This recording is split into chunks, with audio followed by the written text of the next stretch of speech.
Hello everyone, it's Red with RedDragonLeo.com. Sorry I hadn't had a chance to do a new post. I've just been busy with lots of other stuff, and sometimes these videos are just much easier to do than writing up a big post. Have more free time on the weekend to do these big long posts and stuff, so sorry about that. I know we need one, but anyway, I really have no idea about what tomorrow's going to bring. I got today wrong, just total opposite of what I thought it was going to be. I thought that we were going to gap up out of this area and basically go an A, B, C up here to that fake print of what was it, 132.50 on the SPY, and it disappeared right after that though, so maybe it doesn't count as a legit fake print if it disappears. So we didn't get that. Instead, we gapped down, just the opposite, and then rallied up. So got that one wrong. We actually closed positive, which was a shocker. I mean, pretty much I figured that once we gapped down and hit this support level and we didn't break and put in that bottoming tail, at that point I figured we'd go up. But I thought in the end, I did not think that they would break through this resistance area right here. If you draw a line right here, I didn't think they'd break through this today. I actually thought that they would sell off a little bit until the close, maybe close down about right here in this area, and then gap up out of it tomorrow. That's what I thought that we'd do. But, you know, you can't always figure it out and predict it. You know, it certainly looked like that it was going to roll over. You can see at this point when you draw a trend line right here and the market was up here and rolling over. Look right here. The market was looking like it's ready to die. It had put in negative divergence. You have 1, 2, and it was going down and it was rolling over here. And here you were up here. Well, you were somewhere in this area. So you thought maybe it was going to roll over at that point, but it did not roll over. They kept pushing it up. And in the end, they actually pushed out of this this trend line that was stopping it, that was holding it the whole time. And so they did that. And so now the question is, will they continue on up tomorrow? Tomorrow is supposed to be bullish because it's OPEC, options expiration day. So generally, these are bullish days, and they generally will pin the stock where they think it's going to benefit them the most. And in this case, the 131 area would be the likely pin spot. As Anna posted a chart here on the blog somewhere, she posted it. And showed what the open interest was on it, and here it is.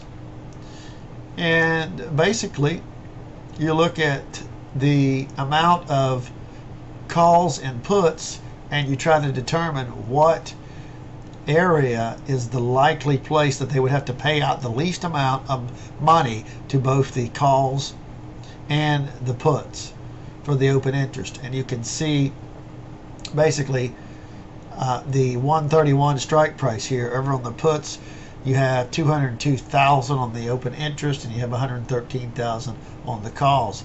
So there's a lot more people bearish. And down here below that, at the next strike level, you got 424,000 at 130, and only 86,000 on the call side. So there's very little chance of them closing below 130 tomorrow. I don't see it. And then on the put side here, 198 at 132, and only 113 again here for the call side. So they could even go up to as high as 132 if they wanted to. So and it's about even here at 133, 157, and 144. So I would have to agree with Anna that somewhere between 131 and 132 is your likely pin spot for them to pin the market, so that they don't have to So they get keep all the money and steal it from the people that bought the puts and the calls. They don't want to pay them, of course, so they like to steal it. Now, that does not mean that we can't turn and fall right back down and hit our fake print of. We had a fake print going towards the end of the day. It was at 130.67, I believe. 130.67 on the SPY, which is about 1306, 1307 maybe area on here, which if you draw this line here, it very well, of course, this line needs to be redrawn. Sorry. So it could very well just go down here and in the morning kind of roll over a little bit and then continue on up. You got to see that the 60-minute chart did break out from this, I guess you could call it a falling wedge or falling, it'd be a falling bullish wedge, depending on how you draw it, but it did break out and we are headed up. So that would indicate that they will probably pin it in that area tomorrow. So and this is only because it's OPEX. Should the market roll over? Yeah, it really should, because of the extremely low VIX. That's crazy. Look at this. Look at this VIX. It is this should break out. I mean, we should, but the fact that it's OPEX, it'll be manipulated. So you can pretty much kind of toss that aside. But that doesn't mean that we won't drop down a little bit and then come back out. I think that's a possibility, only because these things look like they're ready to dip here. This needs to kind of reset itself, dip down. It doesn't have to go negative, but at least dip down a little bit and then try to push back up. It may dip negative. I don't know. But you can see it's getting overbought here on the full stochastics. So it kind of needs to turn and give itself a little bit more mojo, I guess, to get going back higher before you can keep going higher like that. You just can't push higher when you're already up at a high. When you're down here, you can push up, then you got a strong move up. But when you're already up here, you need to drop back down and then make another run at it. That's what you have to do. And so this would set up an inverted head and shoulders. If you count here, one shoulder, two shoulders, and maybe this is a shoulder, and this would be the head. If you drop down here and put in another shoulder, to where you'd have, like, I don't know, one in this area and a second one in this area.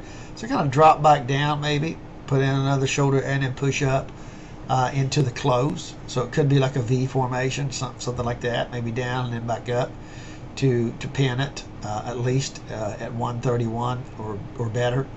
That would be speculation. And we did hit some resistance there on the 50 period moving average. We've hit it there on the 30-minute chart. The 60 we haven't quite hit it, but I don't know if they're going to gap up or not. Google and after hours, take a look at this. Google and after hours here, poof, bam.